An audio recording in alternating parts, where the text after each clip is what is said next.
Hey everybody, welcome to Money's No Object. I'm your host, Dylan Howell. I cannot be more excited to continue sharing with you guys personal finance topics that I think could be useful for you in your long-term financial journey. Today we are going to be talking about catching up in your retirement life and why it is never too late to do something financially, right? It's never too late to get some start financially, because a lot of people just give up when they think they've hit some point of no return, or that they've been doing something for so long that they're afraid to do something else, right? And I just want to spread some hope for you that even if you have built some bad financial habits, even if you have done some things that I don't talk about doing on this show and that I don't suggest that you do on this show, it does not mean that you can't turn it around, and it does not mean that you can't create some good financial habits that you can begin to live with from here on out, right? And that you can't build a good life for yourself in your working life and then into retirement. So we're going to be talking about all of that and a whole lot more in today's episode. But before we get started though, if you could go down below, hit the big red subscribe button, like this video, leave me any feedback in the comments down below, and I'll be sure to respond to anything you leave down there. If you're listening on Apple or Spotify podcast, be sure to subscribe and leave me a review on either one of those platforms. Follow me on social media at MNO with Dylan, and that's really good supplemental materials to all the things I'm putting out in these long form episodes on YouTube and the podcast every single day. And then if you need somebody to help you to build a financial plan and keep you accountable to that plan over the long term, then I can do that. Just DM me on any of the major social media sites and tell me that you are interested in financial coaching, and you and I can begin working together, creating a financial plan that is specific to you and your family's needs, keeping you accountable to that plan over the long term, and building long-term financial freedom, which is what I hope for every single person who watches or listens to this show on a day-to-day basis. All right, well, millennials, you're not getting any younger. And you may hate to hear that, but it is absolutely true. And that's kind of where I want to start in today's episode, because millennials have been through a lot financially. And that's not to say that other generations have not, but millennials are right there in the thick of things. Millennials are right there because the date range for which millennials were born, and this differs based on different places that you look, but we'll just go with 1981 to 1996. Okay, that is a millennial. Okay, so if you were born between 81 and 96, you are a millennial. Now that is quite the large range, right? Because if you were born in 1981, you're turning 40 this year.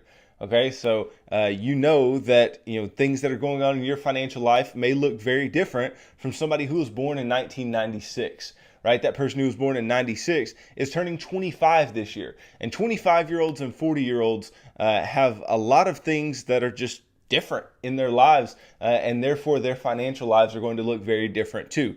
But something that a 25-year-old millennial and a 40-year-old millennial are going to have in common is that they could have been making bad financial mistakes up to this point, right? They could have been making some financial mistakes that are holding them back from becoming the best version of themselves financially.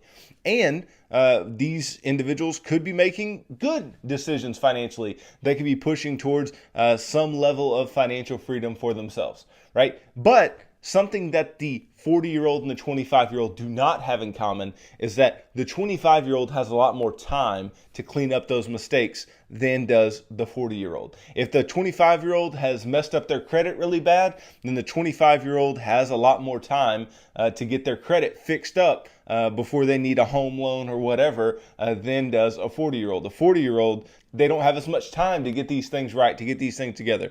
If a 25-year-old hasn't started saving for retirement, nobody is chastising a 25-year-old for not saving for retirement yet. But the 40-year-old, everybody's like, you're not saving for retirement? What's up with that, right? Why aren't you, doing the best thing for your financial life, right? So the 40-year-old does not have the gift of time, okay? But the 25-year-old does. And that's a very, very important thing. But what I want to articulate to you guys today is that no matter the amount of time that you have, right? Whether it's, from 40 on or from 25 on, or let's say you're not a millennial, let's say maybe you're Gen Z, right? You have a lot more time, or let's say that you're Gen X, you have less time than the millennial does. No matter where you're at, you can create some financial life for yourself that is worth living, right? You can create some financial life for yourself that is going to be beneficial to you over the long term, right? And I don't want you guys to just think that based on where you're at, that you're stuck. Or I don't want you to think that based on where you're at, that you have so much time that you don't have to do the right things right now and you can make mistakes. I think that's one of the biggest lies that is told out there, is that like, oh, you're in your 20s, go out and, do some things, make some mistakes, do some of the wrong things to figure out what works for you. No, if you can get on a good financial plan in your 20s, or you can just do good things in your 20s in general, right? Then you can build a really good financial foundation for yourself, or just a foundation for life for yourself moving forward. Right? You can do a lot of good things that will allow you to become a more successful person, both financially and otherwise, later on in your life. Now, I'm not saying don't have fun in your 20s. I'm not saying don't do things that you want to do. I'm not suggesting that. What I'm suggesting is that you do the things that matter correctly, right? That you start the good habits that you should be starting, right? That you do, especially financially, right? You do budget. Right? You do get out and stay out of debt, that you do build up an emergency fund for yourself, that you do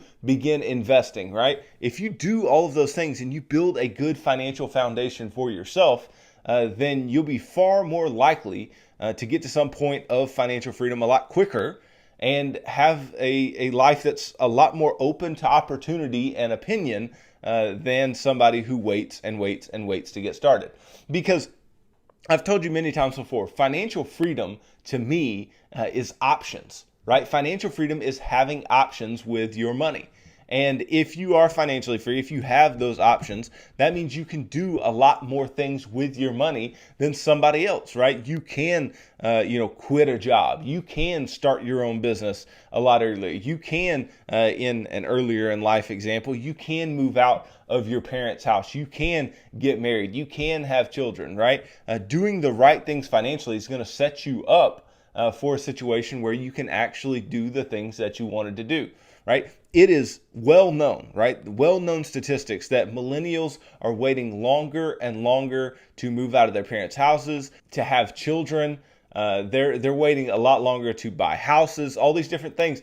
And do you think it's because they don't want to live outside their parents' house? Or do you think it's because they don't want children? Or do you think it's because they don't want to buy their own home? I don't think it's any of those things. I think it is because they are saddled with debt.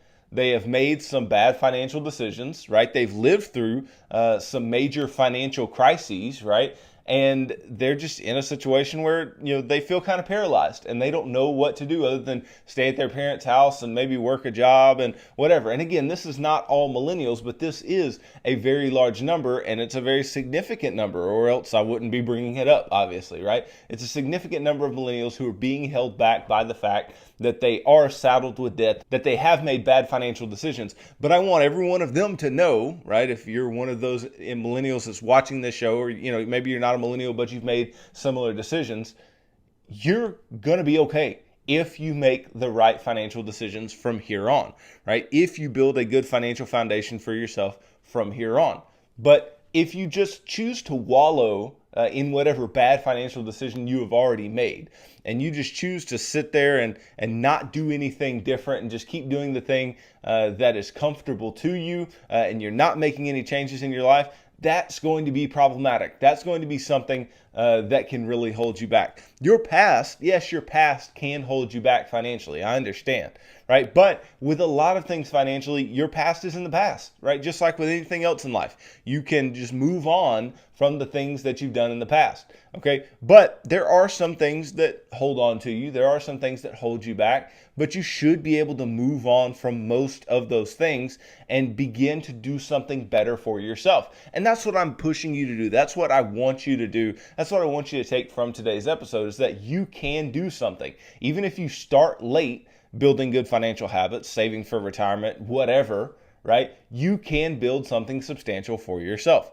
Okay. And where this starts in the process, again, of the foundational steps of personal finance. This is not starting with investing. It's not starting with Bitcoin. It's not starting with buying Tesla. It's not starting with any of those things.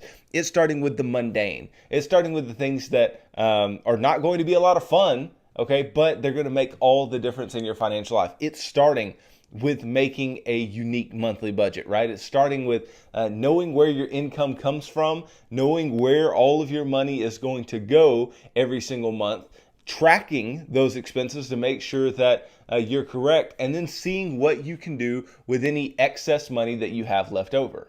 And yeah, I know this is something that you've heard a million times. And I know this is something that seems antiquated. It seems like there's no reason to do a written monthly budget or to get out the Excel spreadsheet or to open up a budgeting app. There seems no reason to do this, but you'll find if you actually know where your money is going, if you actually can keep track of your expenses, if you actually know what kind of income you're bringing in and then what your residual or leftover income is, then you will be far better off moving forward. You'll be far better off in being able to invest for your future. You'll be far better off in making decisions on taking out new debt because you'll know how much extra money you have to do X, Y, or Z, and you may not want to get rid of, because I'll tell you this, right? In my own life, I'm debt free, right? Me and my wife, we don't have any debt. And when you don't have debt, you cannot imagine having debt. Right? I hear people with car payments, and I can't imagine taking out a car payment. I can't imagine taking out a loan on a car or having a credit card that's accruing interest, right? Or having a student loan still that's accruing interest and that I'm making payments on, right? The amount of cash flow that would eat up on a monthly basis is absolutely crazy. So the sooner that you can get to a place where you know the amount of cash flow that you have monthly and where all of your bills are being paid and how much you're spending on everything, then you can start allocating your money in a proper way, no matter how late you start, no matter when you begin in your financial life. If you're not beginning with knowing where your income comes from and where your money is going with your expenses, then you can run into a lot of financial issues if that's not the foundational step that you take. That's why it's the first part of my financial action plan, regardless of where you are, age or experience level in your personal financial life. And then what's the big thing that's holding millennials back, that's holding a lot of people back, not just millennials, right? The Gen X people, right? It's holding them back too. But it's really holding millennials back, and it's starting to hold Gen Z back too. That is debt, right? Debt has always been and will always be a plague on somebody's personal finances because it is a strain on your cash flow. You've heard me say it if you've watched this show, and you'll hear me say it a million times more. Debt is a strain on your cash flow. And anytime you are straining your cash flow, meaning you have less of it, like I was saying earlier, if you have car payments or if you have credit card bills, accruing interest, or student loan payments or whatever, that's less and less residual income. That's less and less cash flow you are going to be able to keep at the end of every month. Okay? And so if you are consistently saddled with this debt and you have all this debt sitting aside, and in a lot of cases it's something like student loans, right? You have this student loan debt or this car debt, and it's really keeping you from doing the things that you want to do in your life, right? But the good news is that no matter where you are in your financial life, it is never too late to attack that debt, right? You can attack your debt. You can make the right concessions in your financial life to begin to chip away at something that may seem insurmountable in your own life, right? I know that you can take out as much in student loans as you want to take out, and there's not going to be any requirement on the other end that you go and get a job that's going to be able to service those student loans in a fundamentally obvious way, right? You're not going to be able to make that student loan payment, or at least a lot of individuals are crippled by the student loan payments that they have because they took out a lot of loans, and then the income that they're making on the other side is not commensurate with the loans that they took out. Now, that's why I tell you, don't take out student loans in the first place, right? It's not a good value proposition for you ever, but especially not at this point in higher education, okay? But if you already have student loans and you feel like student loans are keeping you from doing the things that you want to do financially, then what should you do, right? What's your obvious choice here, right? You can either sit around and whine about it and sit around and wait on the federal government to pay your bill, which doesn't look like it's happening anytime soon. You can stay at your parents' house. You can, put off life, right? Or you can attack this thing. And that's what I suggest you do. And that's what I suggest you do in the financial action plan, is that you attack your debt. You get rid of your debt.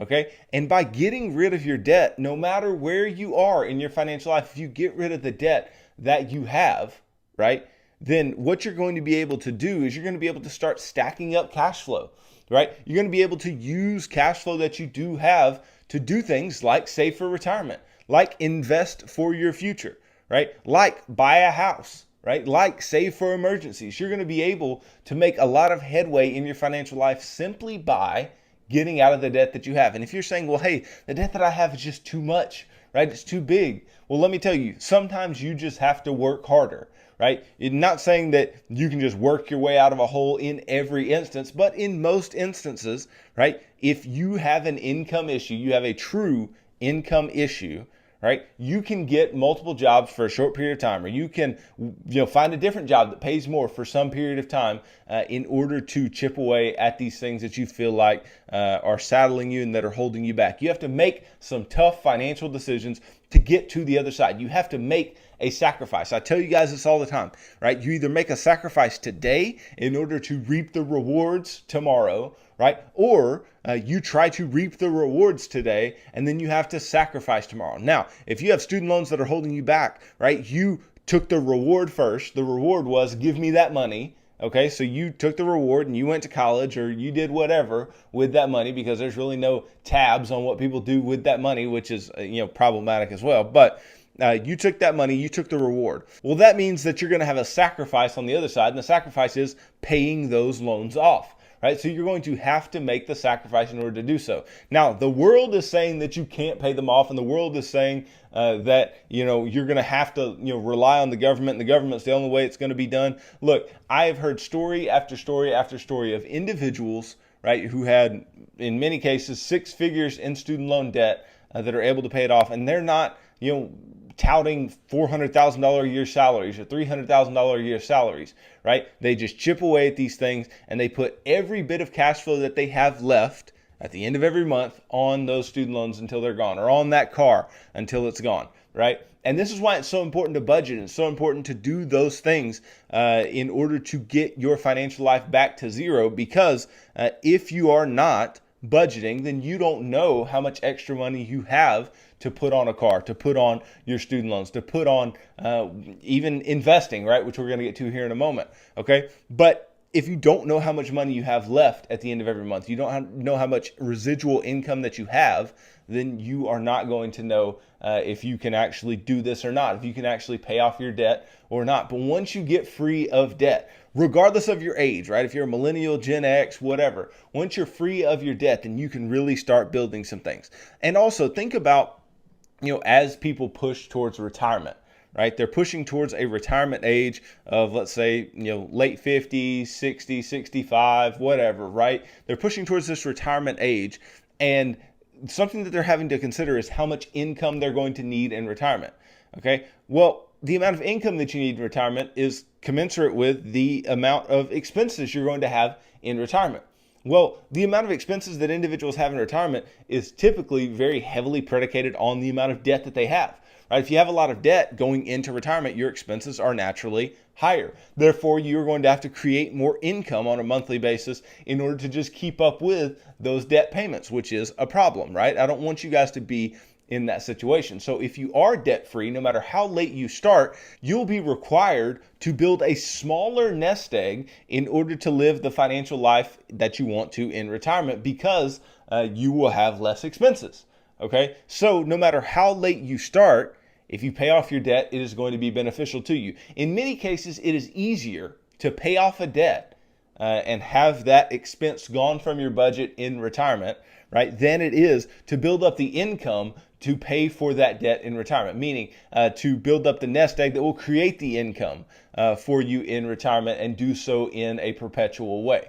Okay, so we want to be out of debt. That is vital no matter where you are in your financial life. No matter how old you are, you want to be out of debt. Now, something that everybody else maybe not wants to do, but something that everybody else needs to do is to invest for their future. You need to be investing for retirement. You need to be investing for maybe your kids' college. You need to be investing just for your future. You need to have money so that later on you don't have to rely on a job. You don't have to rely on some paycheck in order to live. Now, I've been talking a lot about, your age and the amount of time that you have and what you should be doing regardless of the amount of time that you have, right? And investing is one of those things where time really makes the most sense. It really is clear that when time is on your side, investing gets a lot easier, right? And so I just made some assumptions here, and I just said, hey, let's say you're trying to retire at age 65. Right? You're trying to retire at 65, and let's say you're 25 years old right now, and the reason I say 25, I'm 25 years old, so I know a lot of people that are my age and that can start doing this in a practical way right now, right? We have time on our side, especially if you're looking at a 65-year old retirement, right? We have time on our side. So if we just invested $158.13 per month, right, from now until age 65, which $158, we've spent a whole lot more on a whole lot less, right? And a whole lot less, by that I mean a whole lot less than our future, than our retirement dreams, okay? So if we spend $158.13 per month investing in something like the S&P 500, making 10% annually, right, which is extremely possible, we would have $1 million by the time we were 65 years old. Now, many of you are going to tell me, oh, well, $1 million isn't enough. I don't disagree that $1 million isn't going to be enough. I've talked about this many times. But I'm saying as a baseline, that's what it's going to take you to get to $1 million. Now, if you just waited 10 years, okay, and you said, well, let me just start at age 35. I don't want to start at 25. Let me wait 10 years and, get my life together and then start at 35. Well, then you start at 35. Now, instead of $158.13, it's going to take you $442.38, almost a whole $300 a month more to get to the exact same spot financially by the age 65. Okay. Now, if that's not glaringly obvious enough, if you just waited until you were 45, right, then you would have to put up $1,316.88 a month in order to get to $1 million by age 65.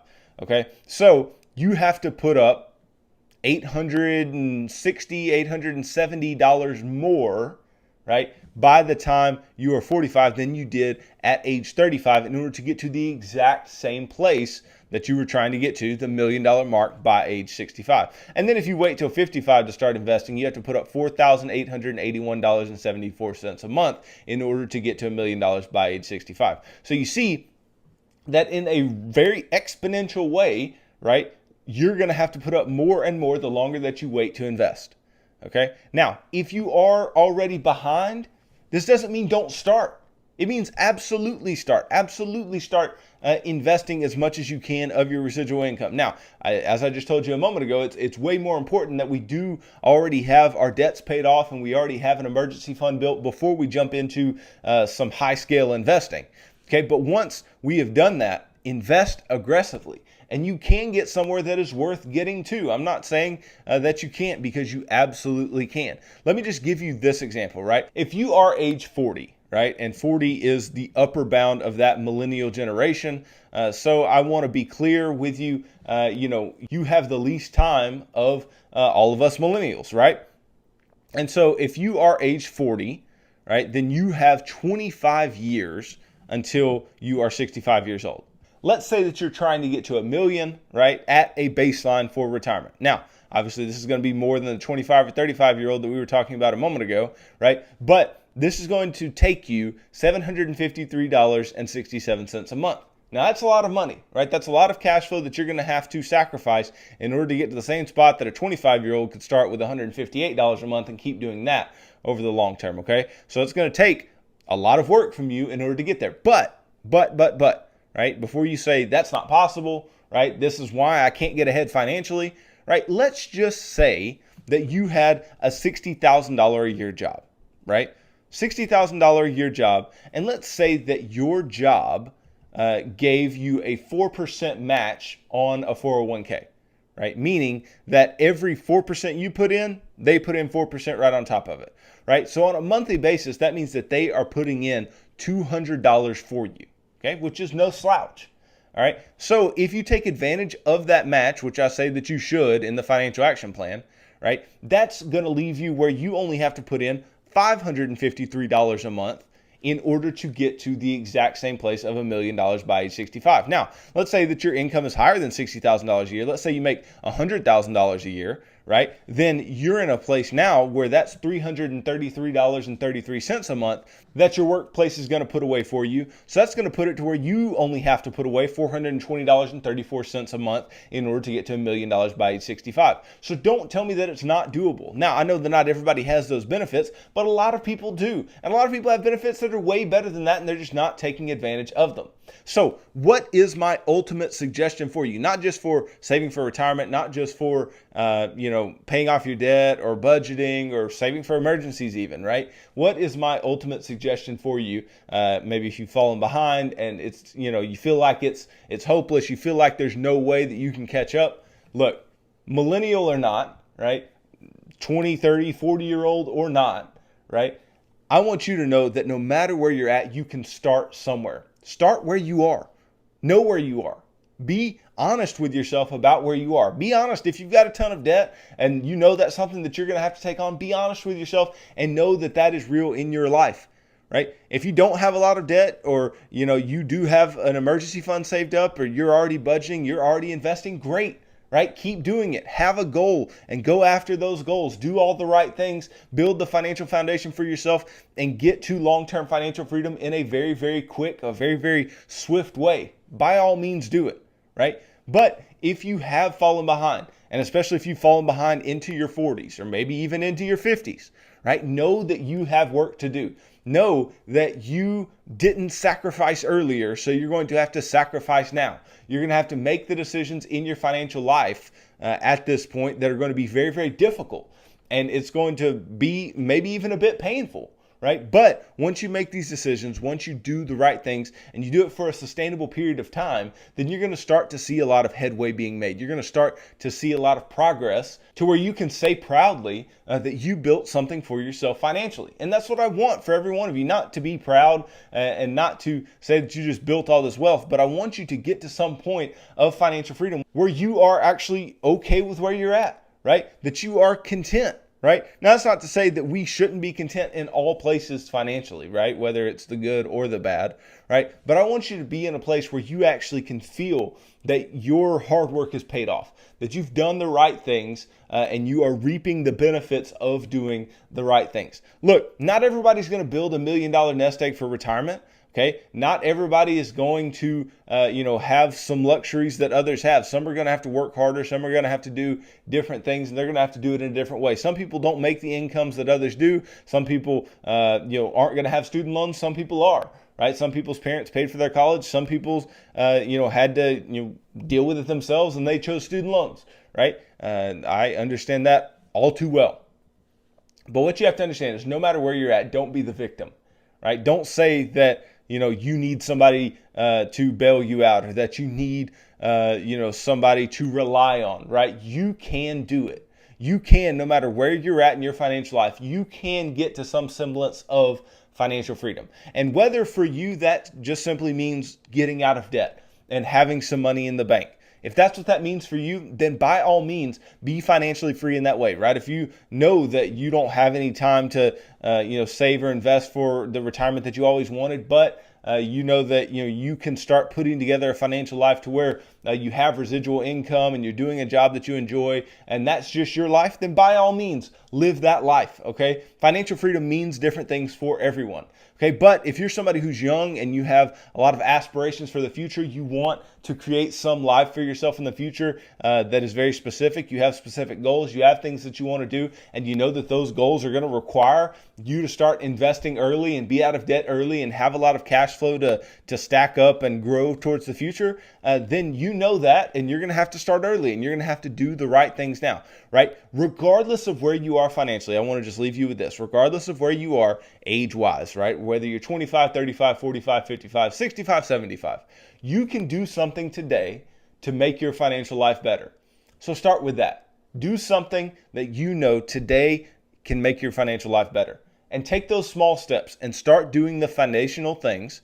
And once you've done the foundational things, once you've started building in that way, then you can get bigger and bigger and bigger in your financial moves. And then ultimately you can get to a point where you're really making some legitimate headway and where you are able to build a financial life for yourself that is quite substantial. Yes, time is a big factor. Yes, time can do a lot for you. I'm glad that I have some time on my side, right? But even if you have less time, you can still do something great. And that's what I want to give you the hope and the encouragement towards today. No matter how much time you have, do the right things and you can reap the rewards of living a good financial plan. So thanks for watching this video. If you could go down below, hit the big red subscribe button, like this video, leave me any feedback in the comments down below, and I'll be sure to respond to anything you leave down there. If you're listening on Apple or Spotify podcasts, be sure to subscribe and leave me a review on either one of those platforms. Follow me on social media at MNO with Dylan, and that's really good supplemental materials to all the things that I'm putting out in these long form episodes on YouTube and the podcast every single day. And then if you need somebody to help you to build a financial plan and keep you accountable to that plan over the long term, then I can do that. Just DM me on any of the major social media sites and tell me that you are interested in financial coaching, and you and I can begin working together, building a financial plan that's specific to you and your family's needs, and then pushing towards ultimately long-term financial freedom together, which is what I hope for every single person who is watching or listening to the show on a day-to-day basis. So tune in tomorrow as I continue talking about personal finance topics that I think could be useful for you in your long-term financial journey. So thanks for tuning into this episode of Money's No Object. I'm your host, Dylan Howell. God bless.